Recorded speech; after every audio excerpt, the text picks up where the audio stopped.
Kota Banjarmasin merupakan salah satu kota dan sekaligus sebagai ibu kota Provinsi Kalimantan Selatan. Berdasarkan data Badan Pusat Statistik Kota Banjarmasin pada tahun 2019, kota ini memiliki penduduk sebanyak 700.870 jiwa dengan kepadatan penduduk 7.118,32 jiwa per kilometer kuadrat. Mayoritas penduduk kota Banjarmasin berasal dari etnis Banjar, mencapai 79,26%. Penduduk asli yang mendiami Banjarmasin adalah orang Banjar Kuala yang memiliki budaya sungai dengan interaksi masyarakat yang sangat kuat terhadap sungai, baik dalam kegiatan sosial maupun ekonomi. Etnis minoritas terbesar yang cukup mudah ditemui di Banjarmasin yaitu etnis Jawa sekitar 10,27%, Madura sekitar 3,17%, dan keturunan Tionghoa sekitar 1,56%. Etnis lainnya yang terdapat di Banjarmasin yaitu etnis Dayak, Bugis, Sunda, Batak, dan lain-lain. Kota Banjarmasin memiliki wilayah seluas 98,46 km persegi yang wilayahnya merupakan delta atau kepulauan yang terdiri dari sekitar 25 buah pulau kecil atau delta yang dipisahkan oleh sungai-sungai. Di antaranya Pulau Tatas, Pulau Kelayan, Pulau Rantauan Keliling, Pulau Insan, dan lain-lain.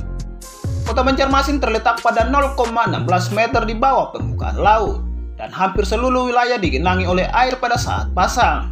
Kota Banjarmasin berlokasi di daerah kuala Sungai Martapura yang bermuara pada sisi timur Sungai Barito. Letak Kota Banjarmasin nyaris di tengah-tengah Indonesia. Kota Banjarmasin berbatasan dengan Kabupaten Barito Kuala di sebelah utara, Kabupaten Banjar di sebelah timur, Kabupaten Banjar di sebelah selatan, dan Kabupaten Barito Kuala di sebelah barat. Selamat datang di TM Channel, dan semoga video-video dari kami bermanfaat. Dalam video berikut ini akan kami tampilkan sejarah dan fakta menarik dari Kota Banjarmasin. Tapi sebelumnya jangan lupa dukung terus channel ini dengan cara subscribe dan tekan tombol notifikasinya agar kamu tidak ketinggalan video terbaru kami.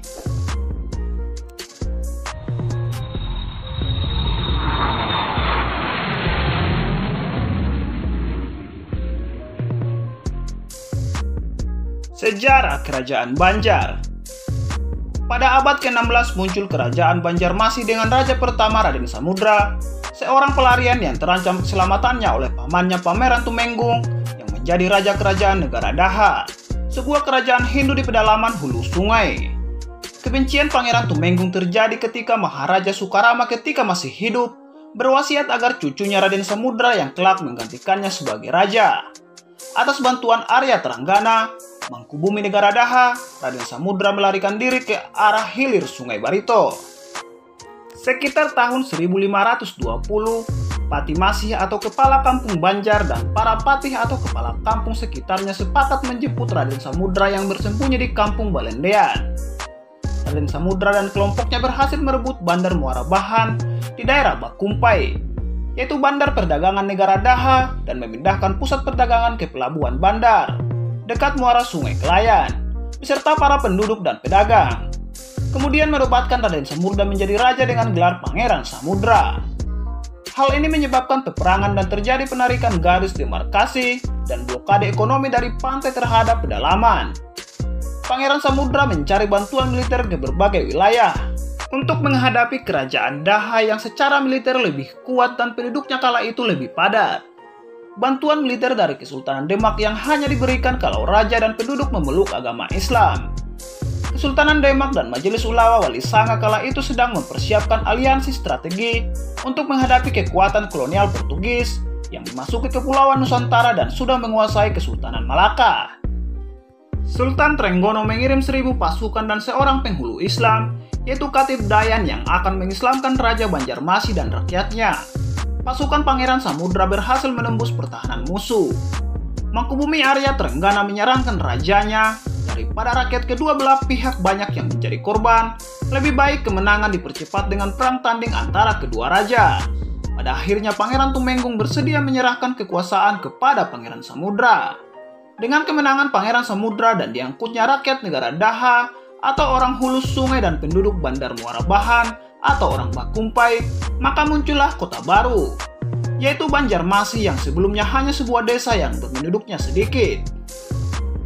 Pada 24 September 1526, bertepatan tanggal 6 Zulhijjah 932 Hijriah, Pangeran Samudra memeluk Islam dan bergelar Sultan Suryansa.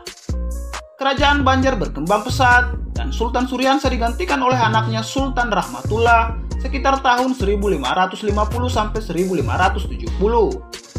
Selanjutnya Sultan Hidayatullah antara 1570 sampai 1620 dan selanjutnya Musta'in Billah pada tahun 1520 sampai 1620. Kota Seribu Sungai.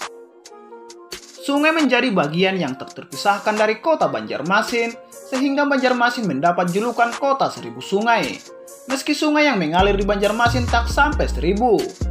Sungai menjadi wadah aktivitas utama masyarakat zaman dahulu hingga sekarang, utamanya dalam bidang perdagangan dan transportasi. Sungai-sungai yang membelah kota ini diupayakan sebagai magnet ekonomi, khususnya pariwisata. Pasar di atas air. Kota Banjarmasin dipengaruhi oleh pasang surut air Laut Jawa, sehingga berpengaruh kepada drainase kota dan memberikan ciri khas tersendiri terhadap kehidupan masyarakat, terutama pemanfaatan sungai sebagai salah satu prasarana transportasi, pariwisata, perikanan, dan perdagangan. Salah satu yang unik di kota ini adalah adanya pasar di atas air atau yang lebih dikenal sebagai pasar terapung. Para pedagang di pasar terapung menawarkan barang dagangannya menggunakan perahu. Begitu pula yang ingin membeli juga harus menggunakan perahu. Orang Banjar menyebut perahu dengan kata jukung. Pasar ini aktivitasnya dimulai dari setelah salat subuh sampai pukul 08 waktu Indonesia Tengah. Di pasar ini kita dapat membeli barang-barang seperti sayuran, buah, lauk pauk hingga souvenir.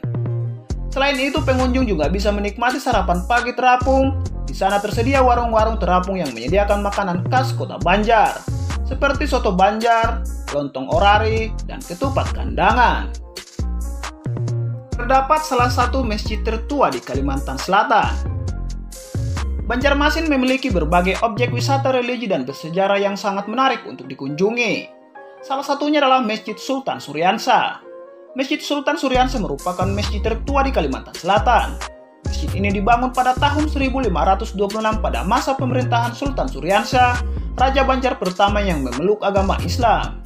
Masjid ini berusia hampir 5 abad, merupakan saksi bisu penyebaran agama Islam di tanah Banjar, yang 98% penduduknya memeluk agama Islam.